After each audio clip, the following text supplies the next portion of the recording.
Hola chicos, ¿qué tal? El tema de hoy vamos a hablar de prueba de hipótesis para la diferencia entre dos medias, ¿sí? Caso de muestras independientes.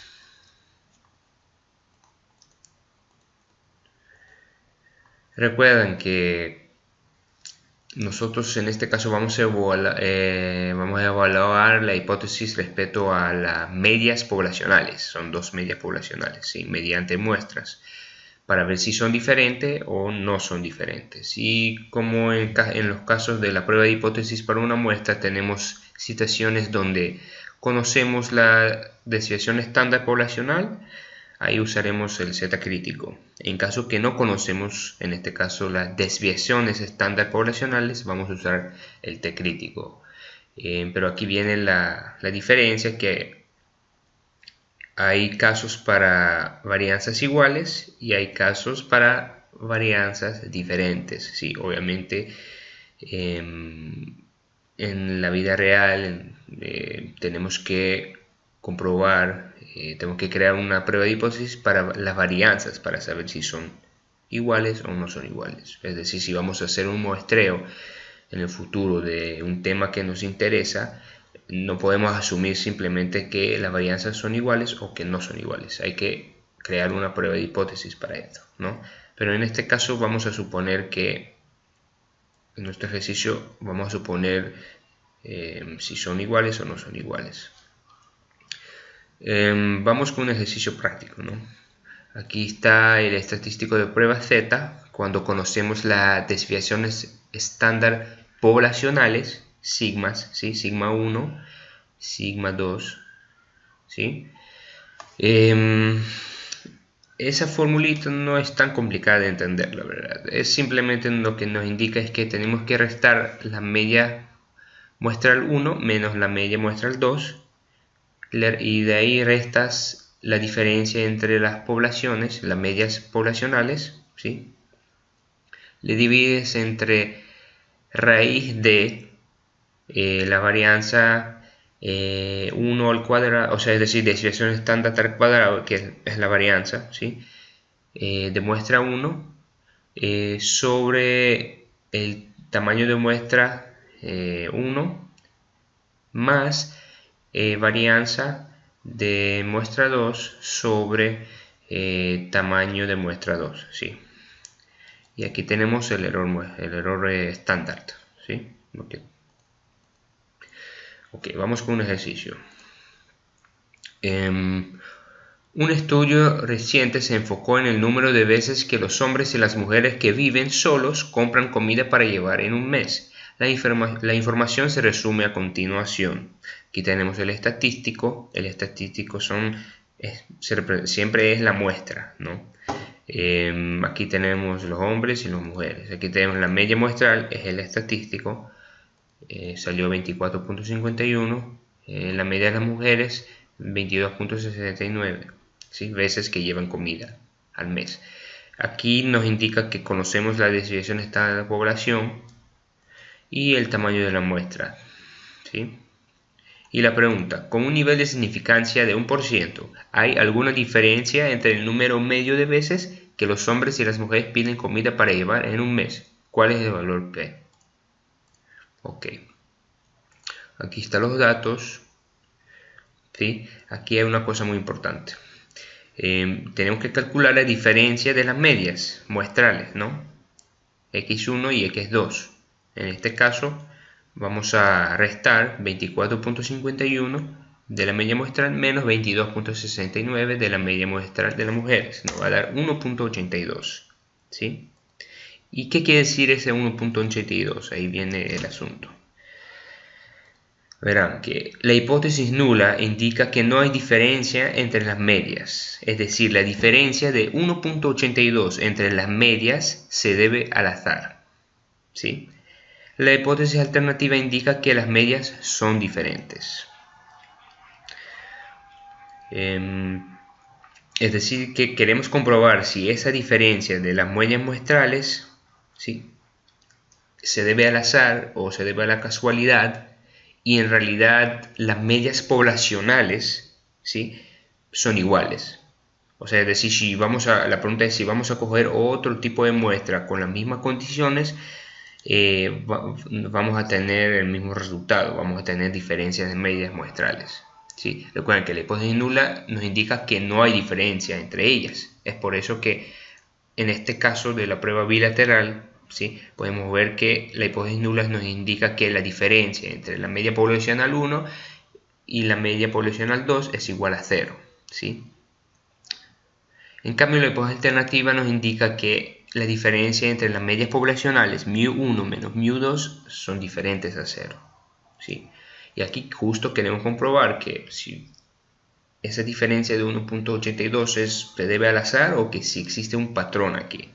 Es lo que queremos comprobar. ¿Sí?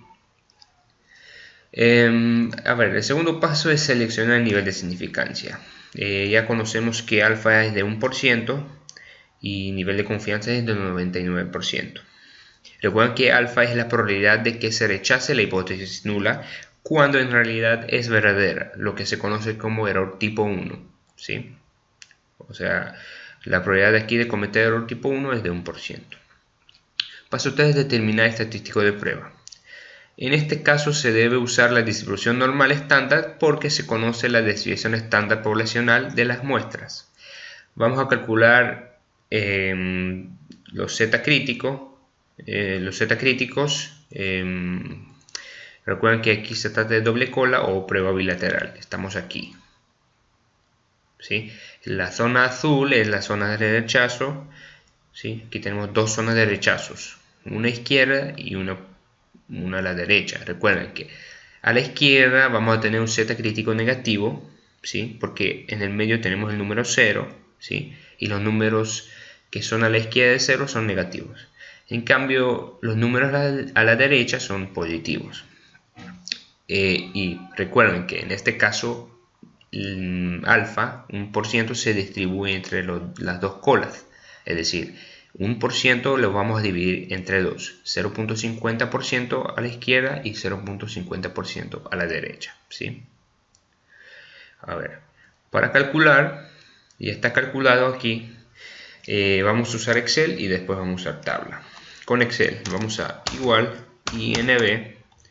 INV normal estándar, y aquí nos pregunta la probabilidad. ¿Sí? En caso que queremos calcular primero el z crítico negativo, ¿sí? La probabilidad, es decir, nos pregunta la probabilidad de la zona azul, ¿sí? ¿Cuál es esa probabilidad? ¿Cuál es esa área? Porque justo aquí se corta el z crítico negativo.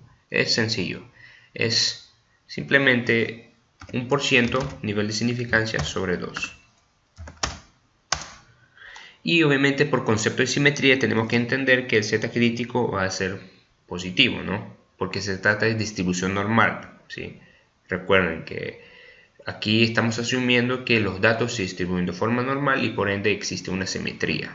Y por ende el z crítico va a tomar el valor positivo en el lado derecho.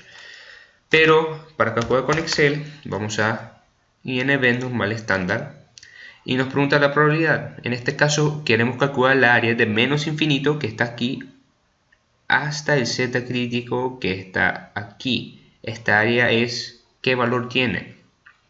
Ok, sabemos que la zona azul tiene un valor de 0.50% y la zona blanca es el nivel de confianza, y el nivel de confianza en este caso aquí es 99%.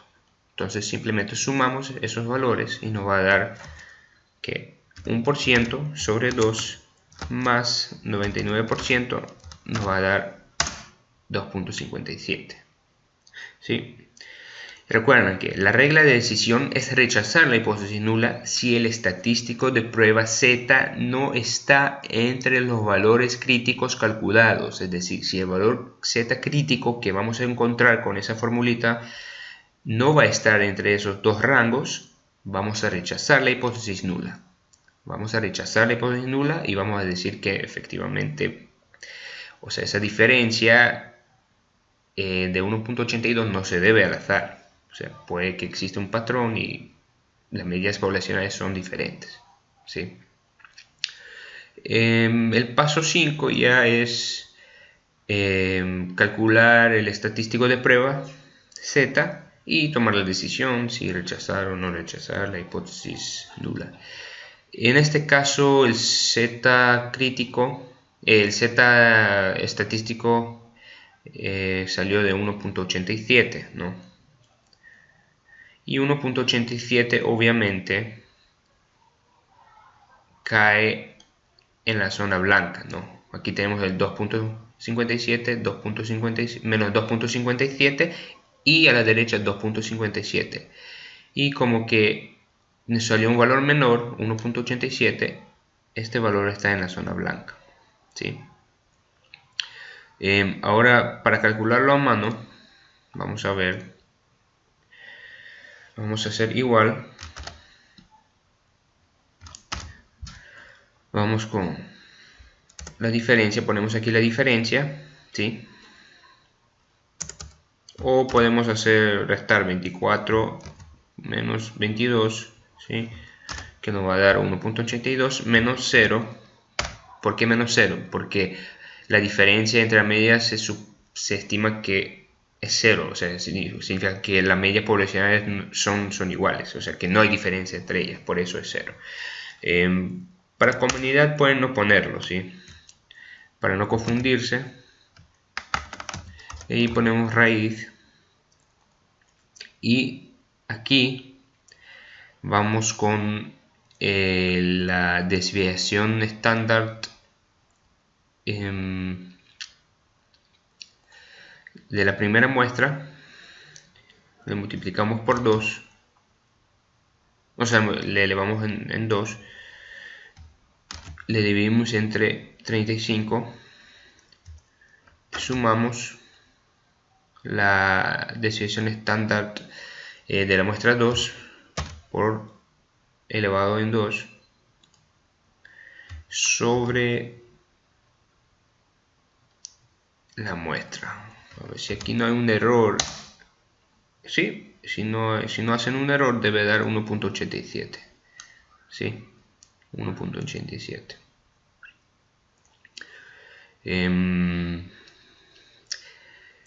Y ya, nada más. Espero que se le ha quedado claro, y si tienen una consulta, por favor déjamelo abajo para yo tomar en cuenta el asunto, ¿no?